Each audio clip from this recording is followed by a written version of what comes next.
Hello, I'm Kyriakos Gold, and this is Think Culture. Tonight we're going to talk about culture, representations of culture in a multicultural society with our subject matter experts. Join me. Are we the most successful multicultural society in the world? What do we do well and what do we not do well? It's one that's often touted about Australia, isn't it? The most successful multicultural country. I feel like we go through these eras in the way that Australia talks about itself, where, you know, we're successfully multicultural, we've got cultural diversity, cultural harmony. That seems to, you know, be a national conversation for a while. And then it's quiet Australians, it's integration, it's demonisation of certain groups in the newspapers for no apparent reason. And it feels like as soon as we remember and reflect that we're a successful multicultural society, there are people who feel threatened by that.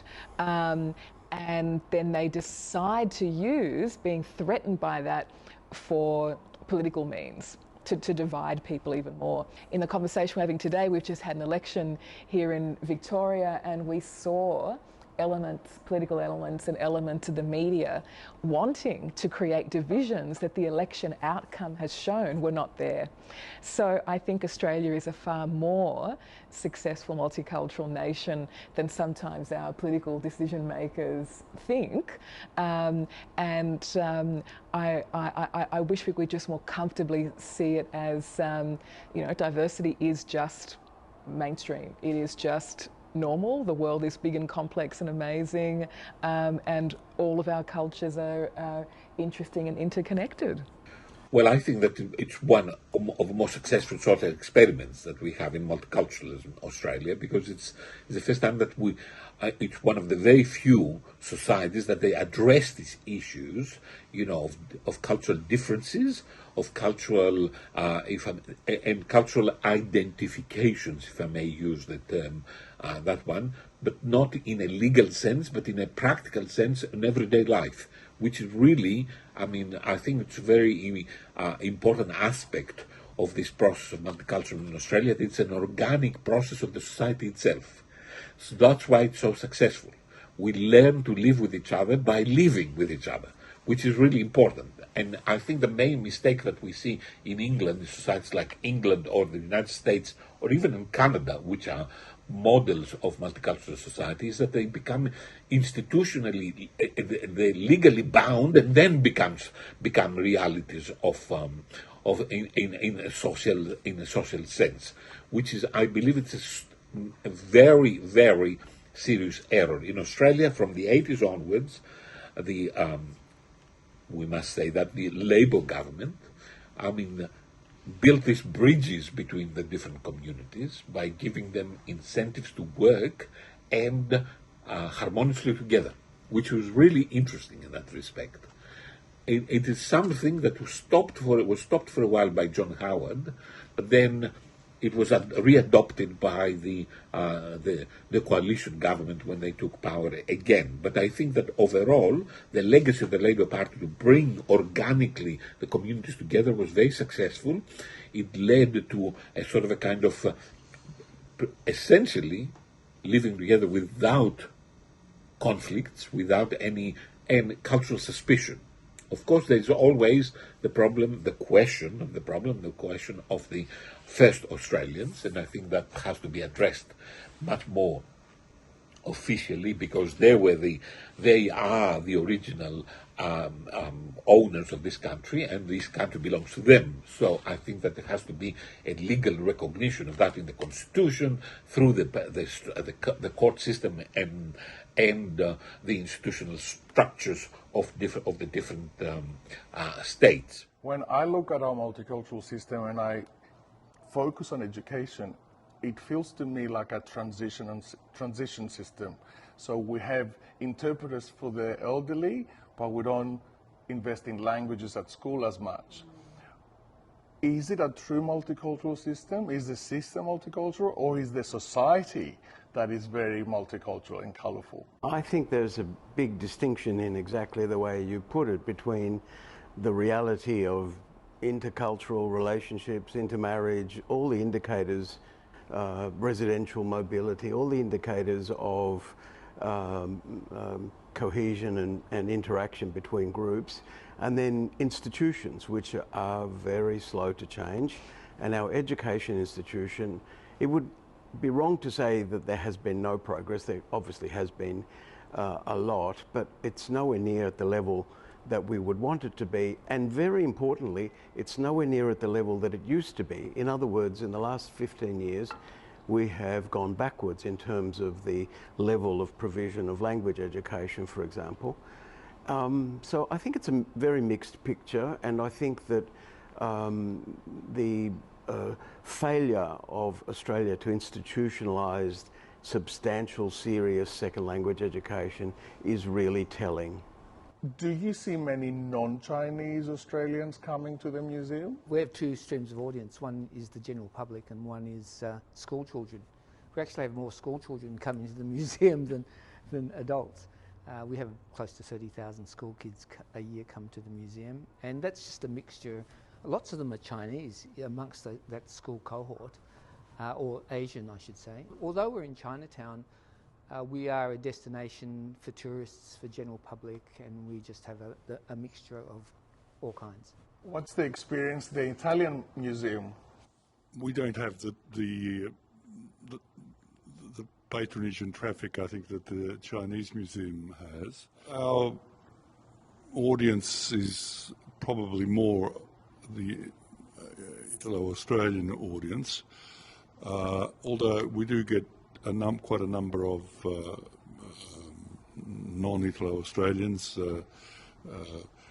because of Carlton and people coming in and so on. We have a pleasing number of student excursions coming into the museum, mostly students studying Italian. So they're coming in because they're studying Italian, so there's a cultural element and so on in coming into the museum. We're not getting the sort of students who might be studying history and doing immigration or things like that coming in, and we're conscious of that, and we're trying to also address that so that we appeal to a wider audience of students. The visitors, do they look surprised with what they see? Do they expect to see what they see? Or is it a different version of culture that they see? The ones that would come from an Italian background, especially the ones first generation and so on, a lot of them are actually quite moved by the experience of coming in because it just brings back all sorts of memories. And then also in that way. The Anglos, the Anglo-Saxons, the non-Italian, it's a bit of an education to some extent for them, and they're quite, I think, quite fascinated by the whole thing. There's a whole other aspect to that space and that area, because it's language, culture and heritage. It's a whole department of which the Museo, the Historical Society, the cultural programs and our language programs all fit together. So, do your visitors expect to see what they see at the Chinese museum? The Chinese people see a different side of themselves than the non-Chinese people. 40% of Chinese of the 1.4 million Chinese in Australia only came in the last 15 years. So a large chunk of the Chinese population are actually new immigrants, believe it or not. And they're first generation Chinese Australians. And so when they come to the museum, the particular circumstances they're in is that they might have just had a young family and they're first generation people, and they're trying to grapple with their identity because they've left their China or Southeast Asia and come to Australia. And identity is a big issue. And so those people find the museum really engaging because we put on the traditional festivals and they bring their kids along and they want them to learn those events because there is no other place where they can learn their culture as well deeply as we provide it. Then there are those people who are who are second and third generation and fourth generation. I'm fifth generation Chinese Australian. And some Chinese people come out crying, saying, I found my identity. So people could come out smiling or crying. That's right, they do. And then we get those people who are from Europe or whatever, who are tourists, and they write. I look at the visitor book every day and see what people have written in them, and they say, "Oh, wonderful experience. We've learnt how you've made part of Australia," and all kinds of words like that. So, from a Greek perspective, you are new. Well, kind of new here. You've gone only 4 years. Back and forward. Is Greek culture here the same with Greece, or? Tricky question. And when you go to the Hellenic Museum, what do you see? I don't see something that I've never seen before. We are really used to the art crafts and everything. Wherever you go in Greece, 1 million museums showing the history and all what we have gathered all these years. So the thing that I found interesting in the Hellenic Museum was the AR and all these augmented reality technologies they have created. So this was interesting for me, to wear the special glasses and go to ancient Athens. Mm-hmm. And this I think is what really invites us nowadays into the museums, because technology is running, so we have to follow the pace. And it's not, especially the Greek history, it's in the marbles and all that. So, okay, you read the little note beside, but other than that, for us, the Greeks, there's nothing new to see there. Do you think we have a successful multicultural society? We like to say and think we do have a successful multicultural country, but there are multiple challenges to that question. I think first and foremost, the fact that we are living on unceded sovereign First Nations land is something that we've got to kind of reconcile that first. We can't say we're a successful multicultural nation whilst there is such a vast disparity in economic outcome, health outcome, self-determination, educational outcome for First Nations Australians. Certainly prior to colonisation, this continent was a successful multicultural nation. There was several hundred nations, 500 languages, 800 dialects, everyone had their own culture and traditions. It was, that just like Europe's got its own culture, so did this continent. Now, 200 years later, post-colonisation, we have, as you mentioned, both of you, what multicultural representation in society. So it's a reality, the fact that we do a multicultural society. But whether it's successful, we've got to look at representation. It doesn't sit in our parliament. It doesn't sit in our media. The recent Media Diversity Australia report, a scathing report on the representation in Australian media. Our education system needs help. Our justice system needs help. I think the data and the evidence that shows that we do have a disparate experience of life in Australia as white Australians, as non-white Australians, and as Indigenous Australians. And until that kind of is resolved, it's challenging to say we're living a successfully multicultural nation.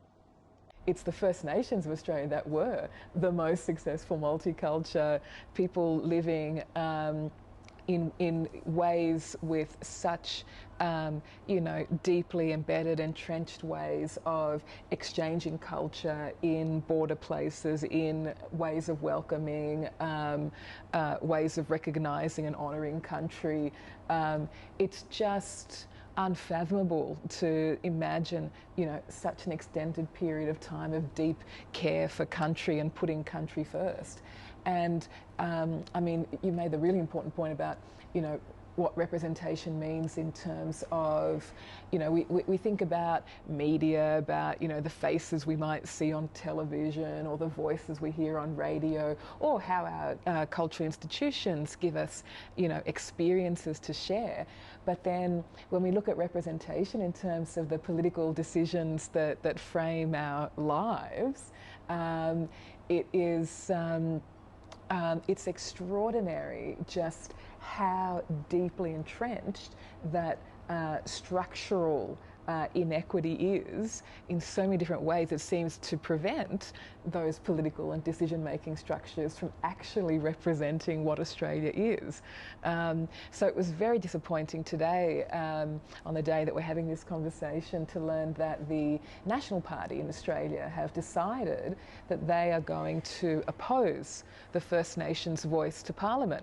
Now, this is before the national conversation has even really begun in earnest. It's before the date for the referendum has even been announced, and they've decided to oppose it. Now, there's a party that is supposed to represent regional Australia, which is incredibly diverse. They're possibly, you know, the most undiverse party that there is, but they're going to come out and this is how they want to represent themselves to Australia. So I think we've got a very long way to go, and it's those political questions as much as the cultural questions which are important, and of course are inseparable from each other, the politics and the culture.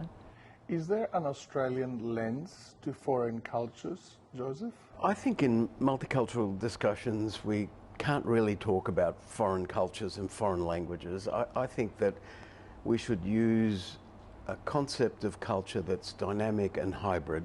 In other words, all immigrant populations, and I think this is true for the entire population at some level in this day and age of transnationalism and instantaneous communications, we're all involved in cultural exchange and negotiation, which is instantaneous, dynamic and hybrid, in the sense that people compose a kind of personal culture from what's available to them, you know, all the resources, skills and abilities and contacts that are available to them in the society. And if, you know, most of my professional work is in Southeast Asia, but my cultural heritage is from the south of Italy. If I go back far enough into the south of Italy, all of the areas that my parents came from were Greek. When I live and work here, I work with people of multiple ethnicities and languages, and I've studied a range of languages. And in an environment like that, you see that this is typical for most people. People live part of their lives in different parts of the world. So I think we should think of culture as dynamic, not foreign. We should think of it as never as static, because even in the home countries from which the diasporic communities in Australia come, cultures there have changed dramatically and will continue to.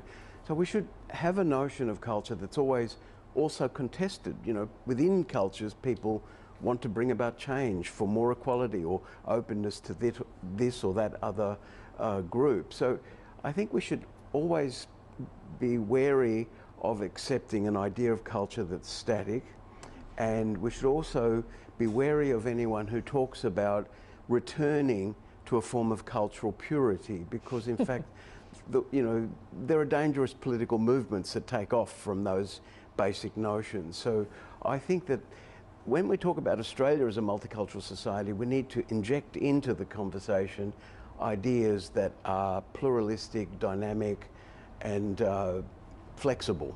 I'm going to latch to the word dynamic, and I want to ask you, how do migrants connect to their culture when they first arrive in Australia? What happens later? And how does white Australia represent those cultures? I think this is a dynamic that happens in every immigrant group, that, you know, there are sometimes tensions between older members of the family who are more connected to home country practices. And, you know, in linguistics there's a term fossilization, which refers to language forms which you hold on to that are no longer used in your home country. And when I first returned to my parents' village, I was told by an elderly auntie that I spoke like her grandfather. So this is because my parents fossilized their use of our dialect, and that's what I learned. So, and that's true of culture too. We tend to, older generations hold on to forms that they know. Often, this is less true now with instantaneous communications, but they were less connected to the changes that went on there. And many of them felt great surprise when they returned to their home country and find it really different from what they had left. And their children, because they learn English more quickly and because they have a wider range of friends, they change much more rapidly and often lose the first language, sadly. And so there are these generational, there's sometimes problems and there's sometimes tensions, but they're not necessarily problems and tensions, but they are dynamics of shift across generations.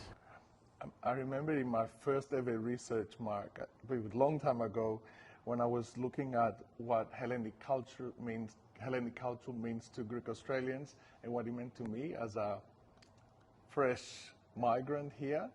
And I used the words architecture, classics, and locals would say fasolada, bean soup, the sun, and the islands. Is it the same for Chinese people? I must be a fossil because because I've been parading under the dragon for the last 40 years, and when I ask someone who's just arrived from China who's a tourist, I asked them, "Have you ever seen a dragon run down a street of Shanghai?" And they said, "No, never seen a dragon in Shanghai."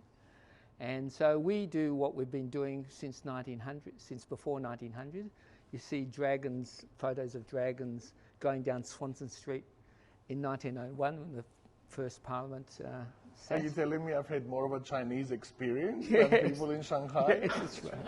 Mark, you must tell the story of the revival of the dragon-making culture, which was precipitated by... Me, actually. Yes, please tell the story. So I don't want to take the floor, No, it's but really in the 1950s we had a dragon that paraded in Moomba of all things, and it still parades in Moomba, and it parades at Chinese New Year. And then a group of Chinese people came up to my family, who was quite well known in Little Bourke Street, and said, "Oh, we need a new dragon. We used to import goods from China." So my father said, "Yes, okay, we'll get one for the community."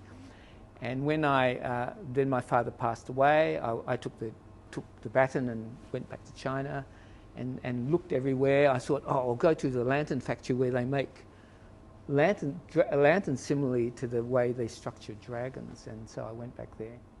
We've never seen a dragon for generations, and it was just at the end of the Cultural Revolution, and so they had no idea of how to make a dragon. So we had to take all the parts back from Australia to get them to make dragons. They hadn't made one in China for 40 years. Australia is still forming its cultural perspective.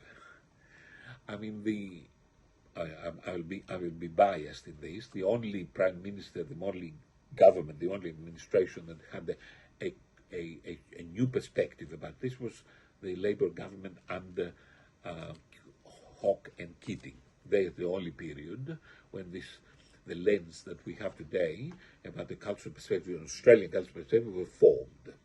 Later on, I think that was gradually slightly abandoned, but it remained a very strong social reality of how we see that.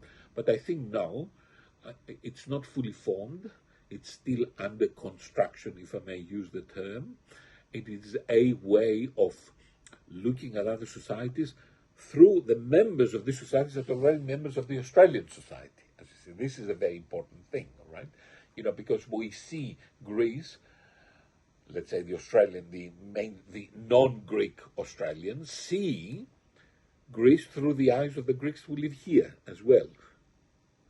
So we have this very positive and extremely creative interaction between the communities. I think this is a very important aspect. In the future, and we have to raise the issues, of course, will happen much more because we are not in conflict with the society. For example, what happened with the Chinese community here, vis-a-vis China, I mean. What happens with communities like Indonesian communities vis-a-vis Indonesia, the state. So I think this is a very important question that we have, and I believe that if talking about Greeks, I said we are a sort of a kind of, I have to admit that we are a force of stability in this country, in one of the most well-adapted, well-integrated, and yet maintain their own distinct characteristics and perspectives, and they have given it back to the society as well. So I think that we must praise the Greek community and the Australian state, that this organic collaboration, this organic working together led to a very, very successful symbiosis of the Greek and the Australian. How does white Australia interpret cultures? I think this goes back to the question of, are we a successful multicultural nation?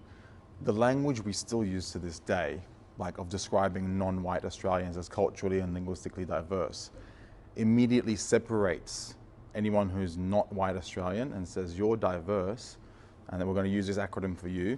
But then there's this white Australia that's the objective, neutral, natural standard. And that right there, the dynamic is already set. So that then informs how we speak about non-white Australians who don't assimilate as easily visually. So before we even arrive, anyone who's coming from another country, before we step foot in this place, the images that have been perpetuated in Australian media, the stereotypes from QandA to Wog Boy to Super Wog, have already fetishized and diminished certain groups down to some very basic tropes. So we're coming into a space that has already separated us, said if you want to successfully integrate and assimilate, you've got to take on our culture, and then this is what we also see of your culture. So that strikes really to the core of the question of how do we create a multicultural society, and part of that is addressing the images that are repeated over and over and over again of certain types of people. And we laugh at that. I used to laugh at QandA when I was a kid as well, and it's only 3.5 decades later that I look back and I'm like, this is why people still treat us like we just got off the boat, because these images stick in people's minds, and that's where unconscious bias forms, where prejudice forms, and right through to how the media portrays certain groups of people as well. There's a lot there to be unpacked and spoken about. On the topic of media, like we do see different faces on the project. Does that make a difference, or there are still roles? They don't.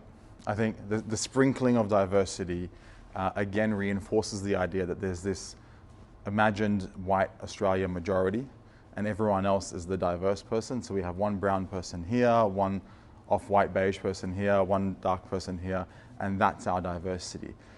But because of the way systemic racism functions and how subtle and pervasive it can be, non-white Australians, we've learned and we've been socially conditioned to understand what it takes to be able to find a safe niche in society. And if you rock the boat too much, you won't last in that company, you won't last in that department, you won't last at that media agency. So we, consciously or unconsciously, we learn to assimilate and integrate more successfully, to not rock the boat. And I think you mentioned the project, for example. There are so many examples, and even the media and the film that we see produced continues to fund certain types of stereotypes, from Wog Boy to Super Wog to QandA. It's like you can only create media if you're willing to create those stereotypes once again. And the way Lydia Thorpe was interviewed on the project, or the way Haridia Lumumba was interviewed on the project, speaks to exactly that fact. You've got to toe the company line, so to speak, to survive in these positions of influence. I remember being told by an HR department not to be too Greek. Oh, exactly. I mean, I remember it being in a conversation around, it was quite some time ago, around thinking about potential board members to join a board I was on, and the conversation around, we should get so-and-so because he's got diversity. And I was just like, oh my God, diversity is a property of groups, and it's not something that an individual has.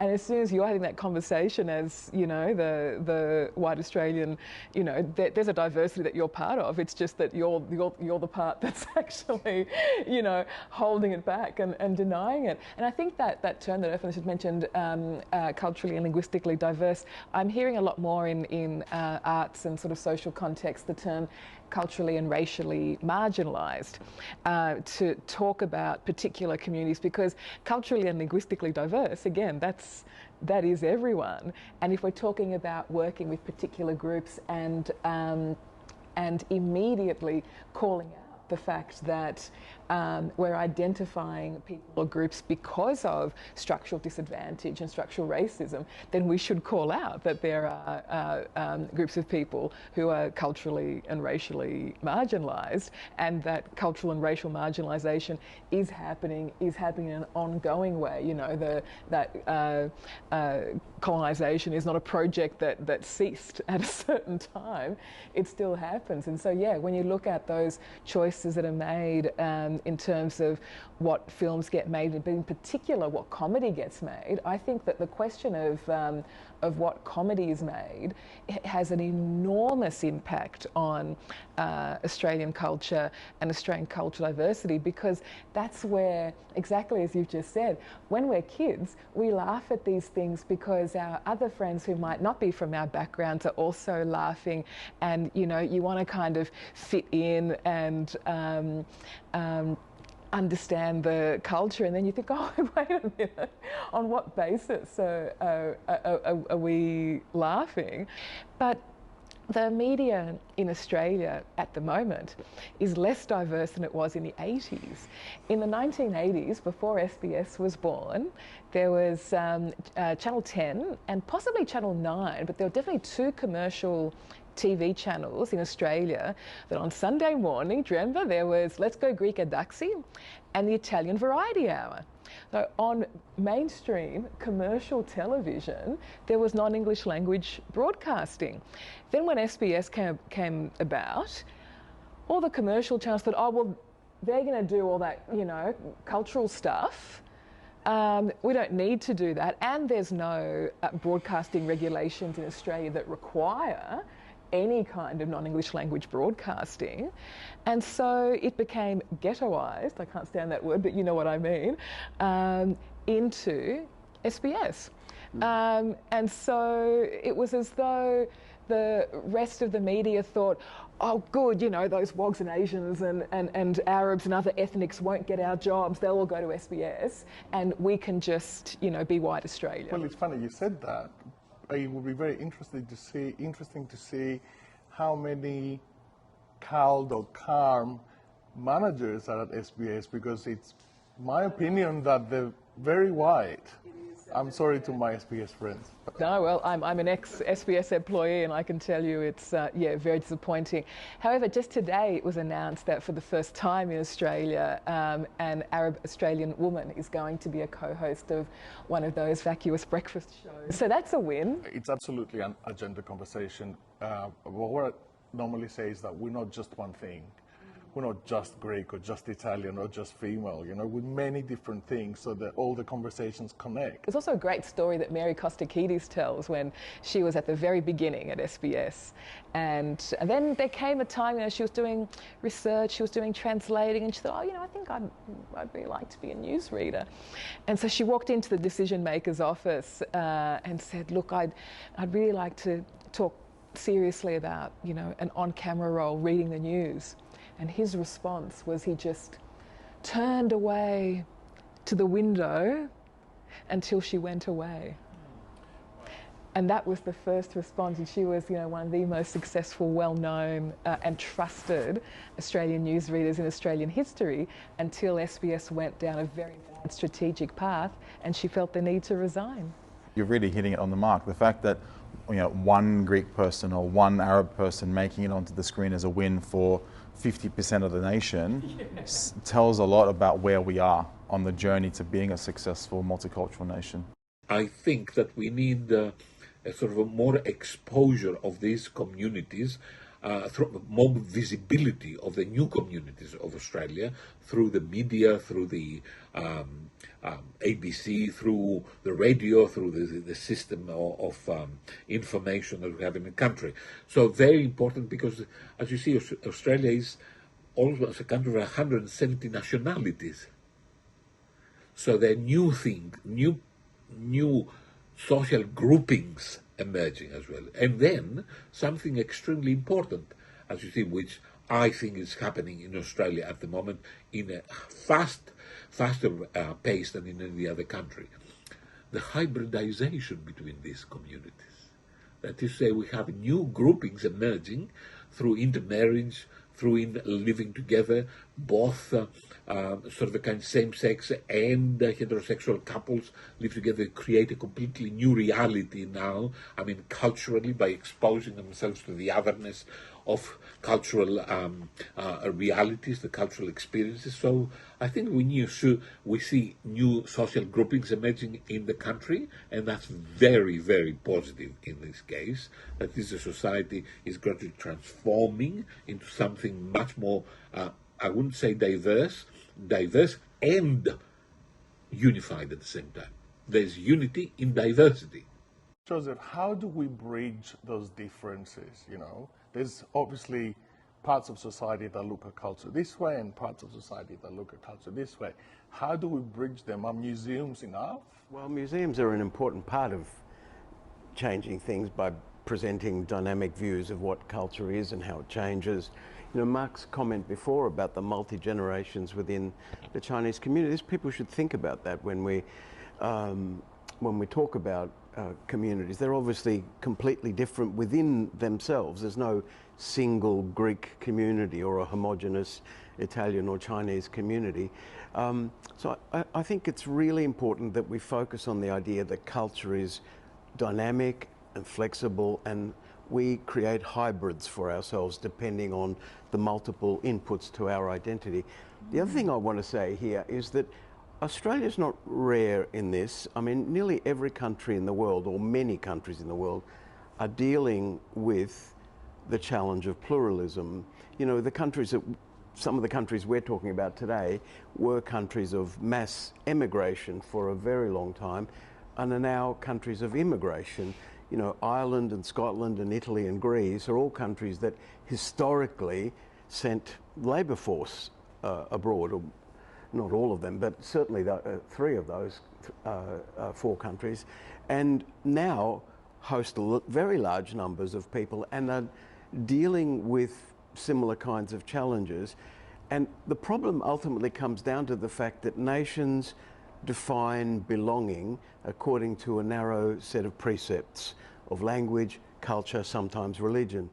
And when you bring in large numbers of other people, there's a direct challenge to this. And so this dynamic that we talk about in Australia, Australia's got a long track record of grappling with it, sometimes well, sometimes badly. This is very common now in many parts of the world and many countries. It allows us a kind of comparative lens, because we can look at places where this is being managed in a successful way, and other places where they're not managing at all. And it comes down to questions of citizenship, questions of cultural inclusion, representation, language, access to the official language and language maintenance, and forms of identity.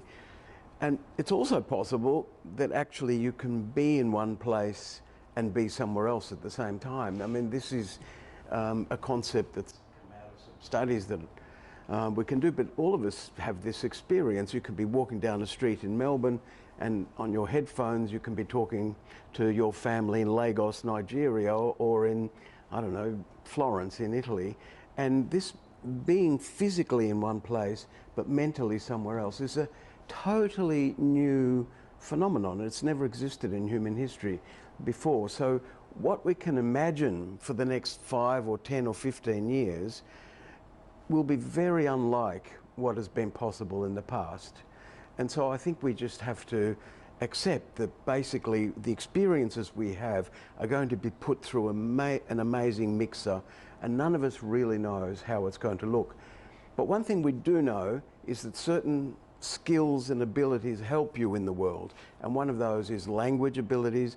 And most migrant children have the potential to be fully bilingual, and they go to our schools and we turn them into monolingual English speakers. I mean, this is an immense waste of talent and ability. And so there are many things we could do much, much better, but we also should understand that actually we share this problem with large parts of the world.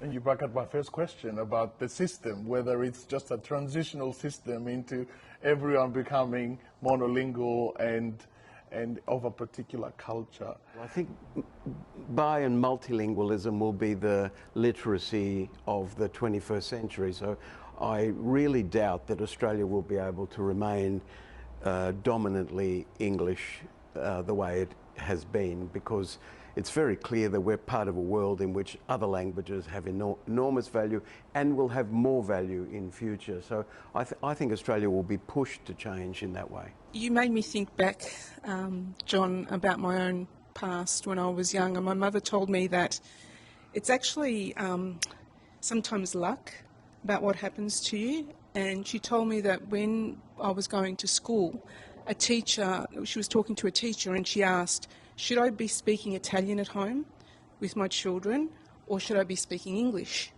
And fortunately, the teacher said, no, speak Italian. So that gave us the opportunity to have two languages. But if she'd said no, and you'd have to speak English, that would have changed my life completely.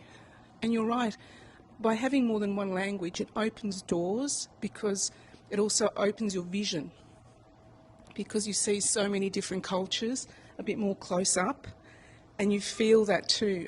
And I know that when I've travelled overseas, I've been in England, and because I've grown up with the English culture, I feel like I'm part of England, and I know the places in London to go to. And when I go to Italy, I do the same. And I feel that that's a blessing, because it means you can choose. And like everyone was saying, it's not about being just one or the other.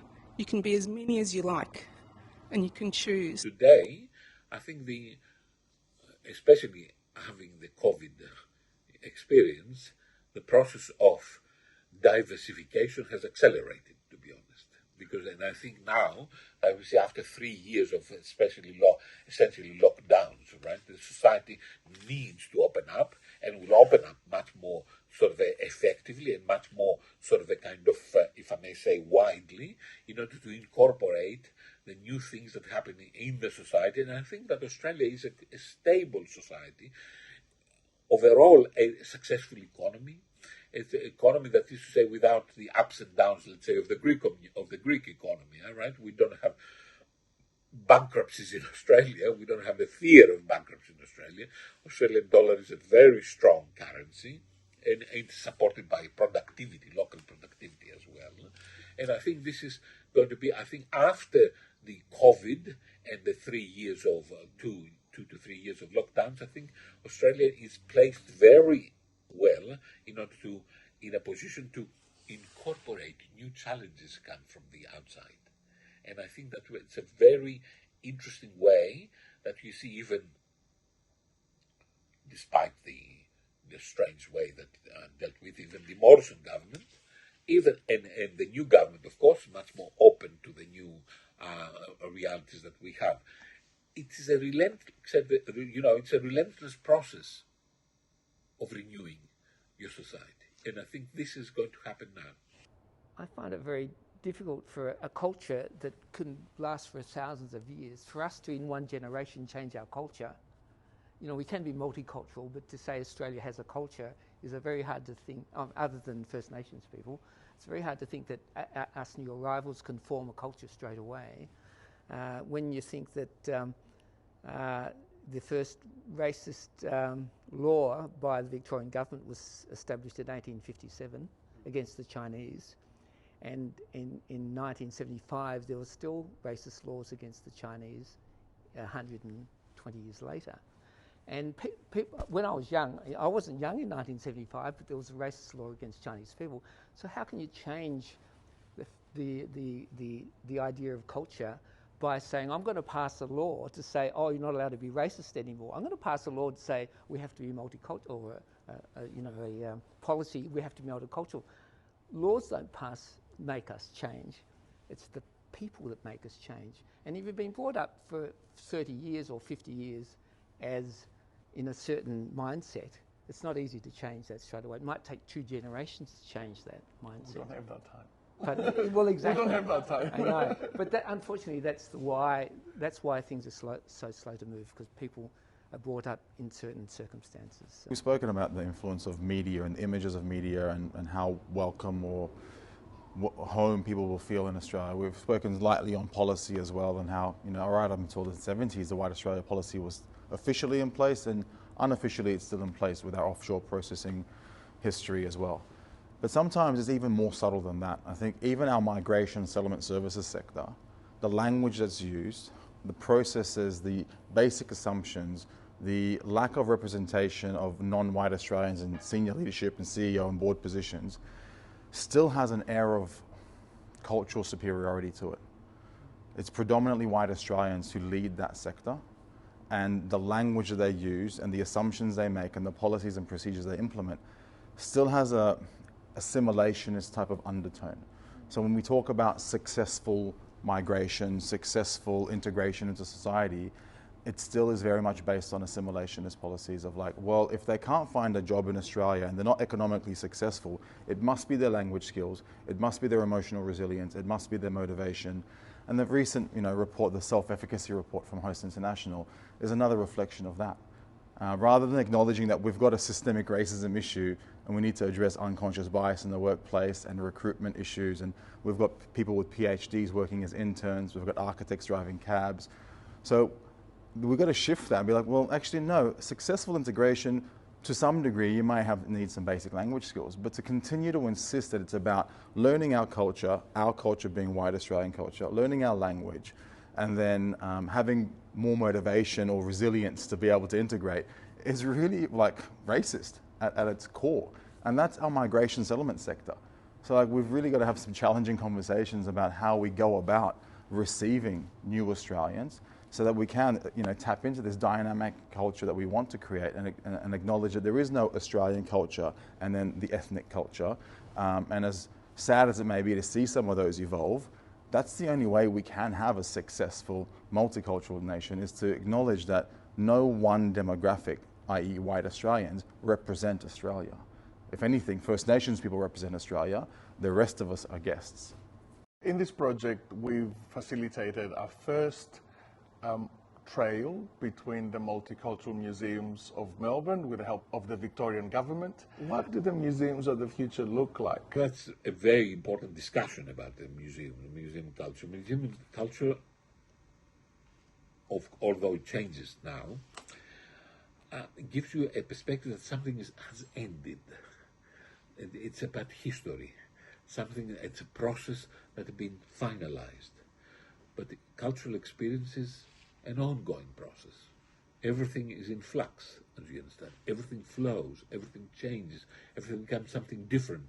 You are not the character you used to be 10 years ago. The same happens with the Greek community of 10 years ago. They're not the same thing. Museums actually tend to immobilize time. That's the purpose that they've got. Show you something in its context in the past. Recently we have new changes. We have incorporated things that happen today, things that will predictions of the future, how it's going to be transformed in a few years. I think museums play a very positive role as long as we see them as social laboratories for what is going to happen in the future. But we have to take them in our mind that by seeing an artifact of the past, by seeing a testimony from the past, a book, a embroidery, anything of material culture, any object of material culture that we consider to be important, just becomes an incentive for the future. I would say also what we need to do, and I think we don't have it, although the Jewish Museum here plays a lot of role, is a museum of Greek photography in Australia. In the photography is the most important today way, before the digitalization period, is the most important way of transmitting a culture, of giving, if I may say, a relative immortality to the most important and the most beautiful artifact that we have in life, the human face. And the human face becomes essentially the geography and the politics of the future of a community. It gives you that. But museums are not the only platforms that we communicate culture. So if I'm going to go to you, recently you both hosted a very interesting conference, the New Kind Conference, a social change conference, but there was a strong cultural conversation at it. New Kind Social Justice Conference is a 2-day event which is designed to empower more effective actions for social change. And as part of that, we recognise that in order to be more effective in our actions, we need to understand the complexity of the world that we live in. And in order to understand that complexity, we also have to uplift the voices of those who are most often unheard.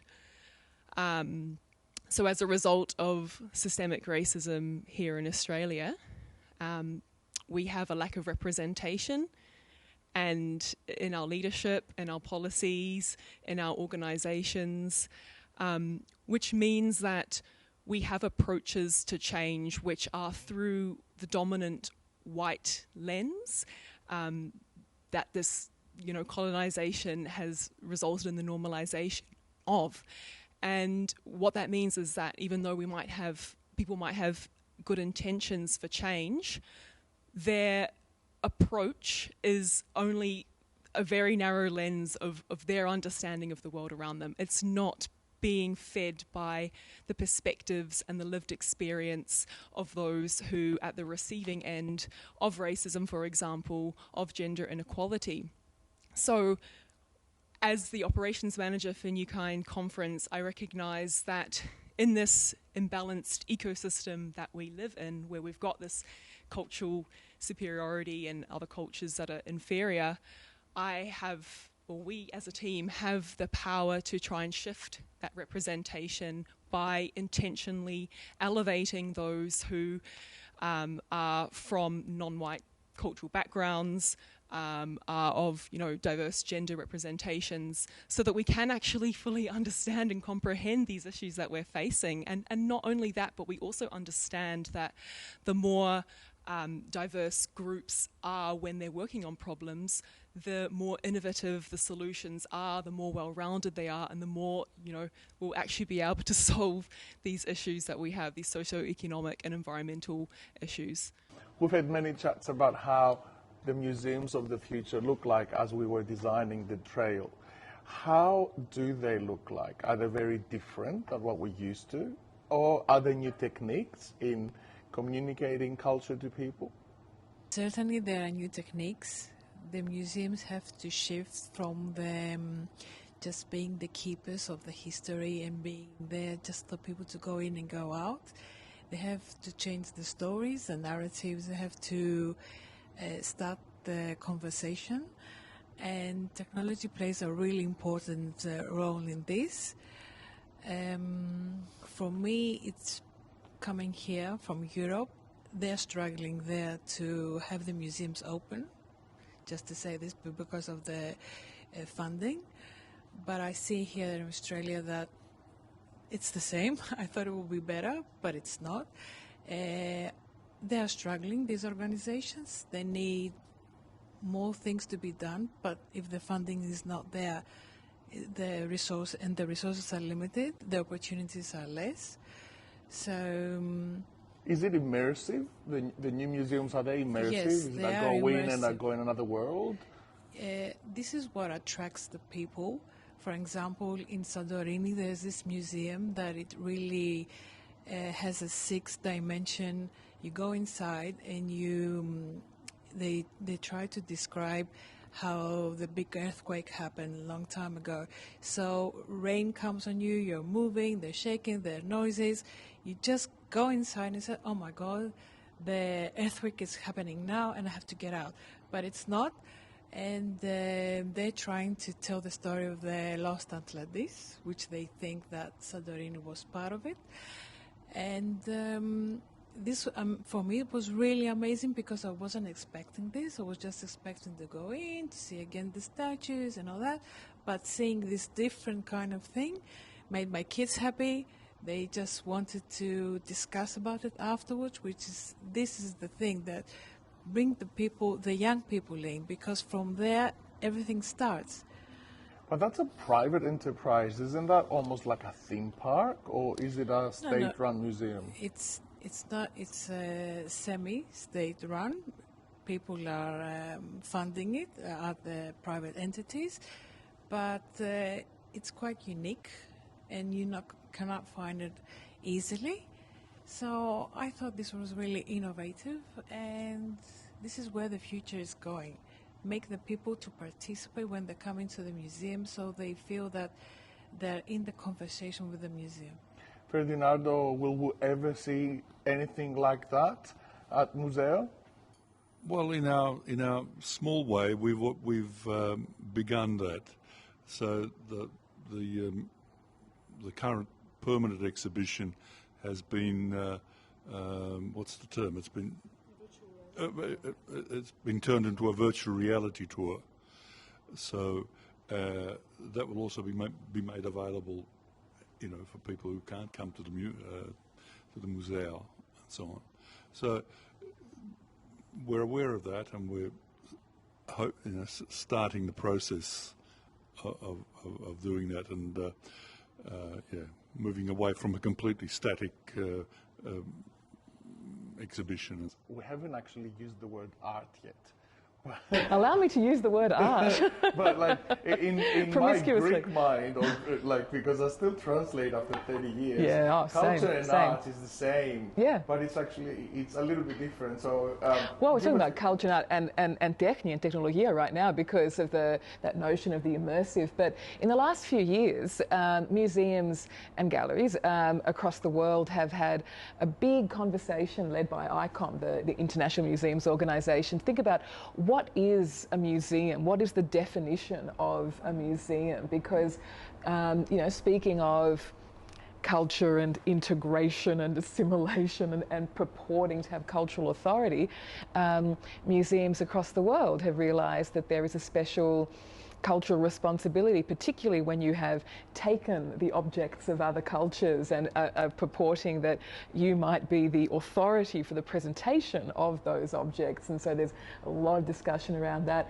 And there was a discussion for a good couple of years about what's the definition, in a paragraph about what a museum is. And so introducing for the first time those notions that a museum is about education. It should be democratic or democratizing. It should be public. It should have, a certain kind of cultural responsibility.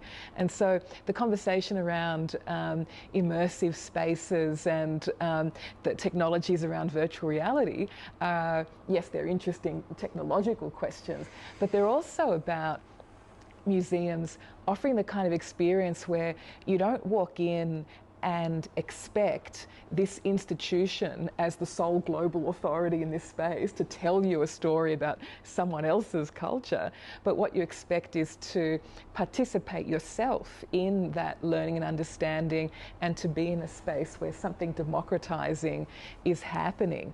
And so I think that kind of goes back to the conversation that you and Joe were having earlier around not just, who is in a position of authority, but what happens when generations, different generations, and also Mark's point about, being in a museum and having, a different kind of experience. Do you have the same kind of experience when you come into a Hellenic museum, which is, speaking to Greek Australians? I imagine there wouldn't be two people who walk into a museum and have the same kind of experience. But it's also, as distinct from what we see on TV or on radio, a museum should be a space where anyone can walk in, anyone from the general public, and feel kind of safe and comfortable that you can stay for as long as you like and have an experience that, is going to reward your curiosity, that you can really take your time and be critical because a set of experiences are being offered to you, not the sole, experience, the sole cultural authority. We've had this realisation around 12 months ago about how does art play in our museum.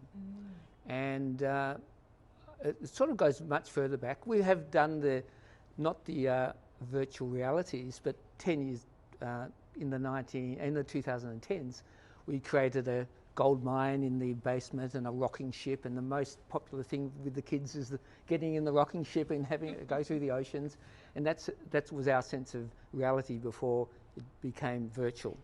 And so, but then what's dawned on us in the meantime is that we've just recently, because when you have stories that are in museums, it relates, if it's past, it's related to history. And so I've had people who have come into the museum, and many over from different generations, to say, well, this museum's not about me because I'm not in it. Because history is points of time, and if you don't tell every point of time in that history, then you can leave people out. So then what dawned on me is, yes, we have to be quite broad in how we present ourselves. But when we talk about history, you often see lots of historical societies with lots of old people in them who remember their history. And it's not about the history that's important, it's about bringing that history as a continuous journey right up to now, right today, like this minute. And so we've found that we've recently started the Chinese Museum Arts Collective, and it's a group of artists who want to express their heritage, which is not history, it's heritage, which is what they have within them that they carry forward as part of their culture. And they then interpret that heritage of their own heritage as part of the living history. And so what happens is we have filmmakers, performers, actors, visual artists, a whole gamut of all ranges of performers. And we're going to develop a whole program that is about delivering the heritage of people from Chinese Australians to our audience. And this is a living history. This is not. And when you do it by doing it people to person, it has much more meaning than any other way of delivering it. So that's what we're evolving in the next 12 months. Well, I think that, of course, your generation is full of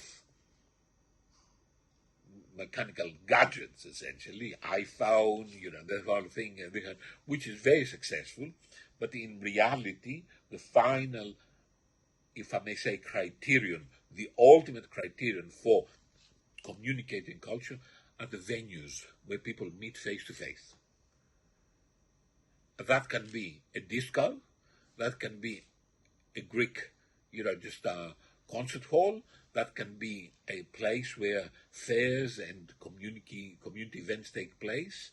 But I think that what we need is a face-to-face contact with each other. This is the most important thing, because virtual realities are good, but do not, as in said, include the living factor of the reality of the other person. This is the problem with this, the gadgets. They actually give you a perspective, but it's not enough. You have to be exposed to the physical reality of the other person to get to know each other, to get to the chemistry of coexisting with the other, and actually talking with each other, so you can hear the voice of the other person, understand the intonations of their voice, and then finally, something extremely important, I think, be exposed to another language. I am a sort of a kind of an Australian with a Greek accent, specifically Greek accent, but you must be exposed to other accents, to other linguistic expressions, linguistic backgrounds. I feel really privileged when I go to any function here at Sydney University, to be exposed to so many different accents and so many different, essentially, perspectives in the world. That's a very important thing, because all these accents indicate traditions, different cultures. It's very interesting that the greatest problem that we have in Australia for many years was monolingualism. Now, I think that by meeting with each other, we have the opportunity to be inspired, to be incited, to be essentially sort of enthusiastic to learn another language, another culture, to meet with other people different from us. We have to start exploring and appreciating linguistic, cultural, and social otherness. I wanted to hear your final thoughts as we're thinking culture And with this opportunity of a multicultural museum trail, and hopefully we'll have another one next year. Joseph, what was the first thing that came to your mind when we contacted you, and what's the first thing that comes to your mind now after this conversation? Well, I don't think we can expect or should even aspire to a utopia. There will always be people who have disagreements with the important things that are being said tonight, and we live in an open, adversarial, democratic society.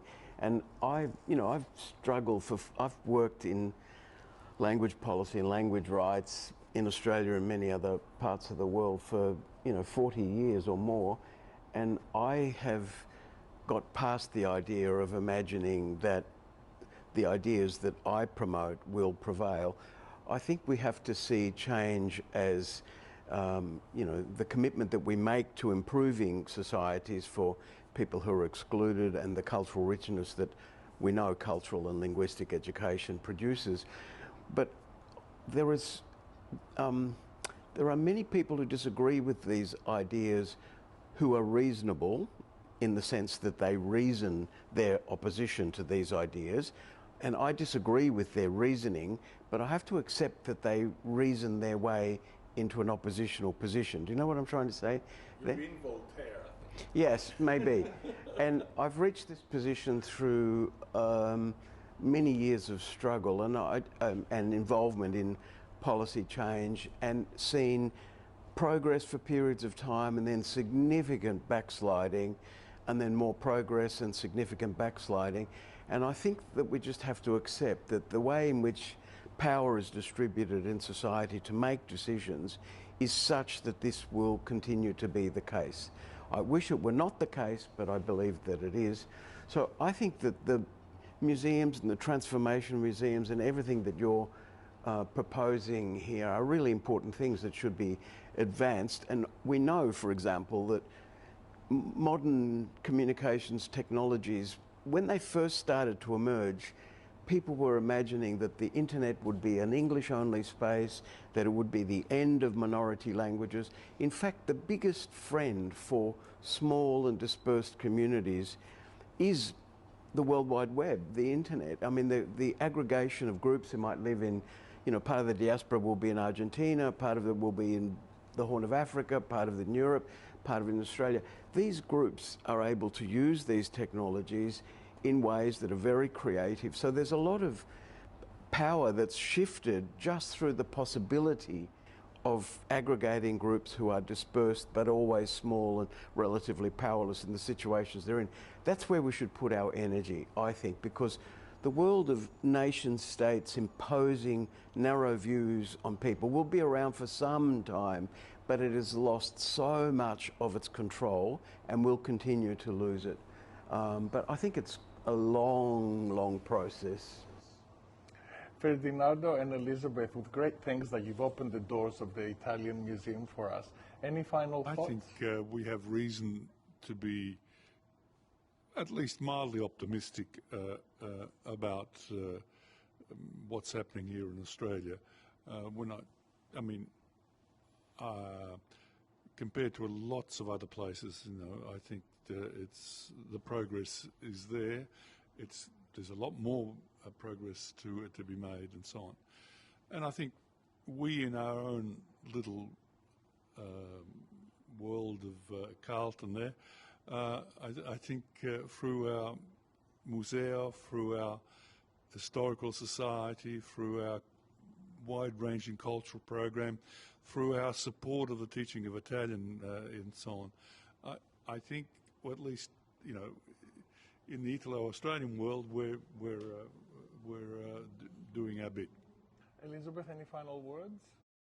Always taken by the community that we work with, because they're always open to new things and they're keen to support us in what we do. So without these people, we wouldn't be able to do what we do.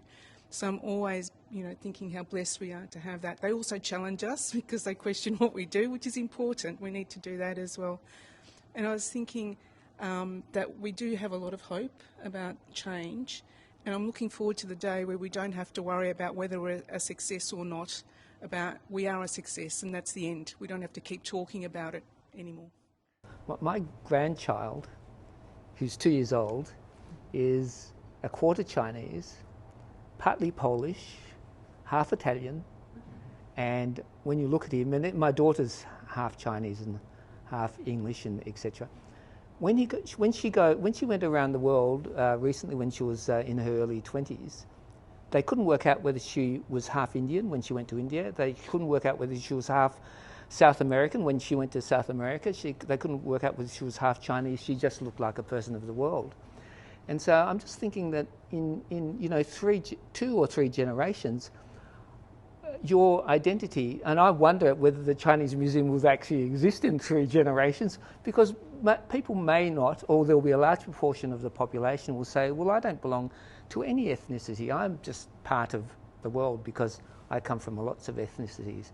And I think as we go further, as we travel, like 50 years ago, I used to go to the airport thinking, oh, I've got to see my mother and father off on a plane, and we used to catch boats before that, but now it's completely different. And the world is just like a big melting pot of people just going around. So I think the whole dynamic and the connection through the internet and the way that people can form communities in all parts of the world, but they don't have to be in the same place.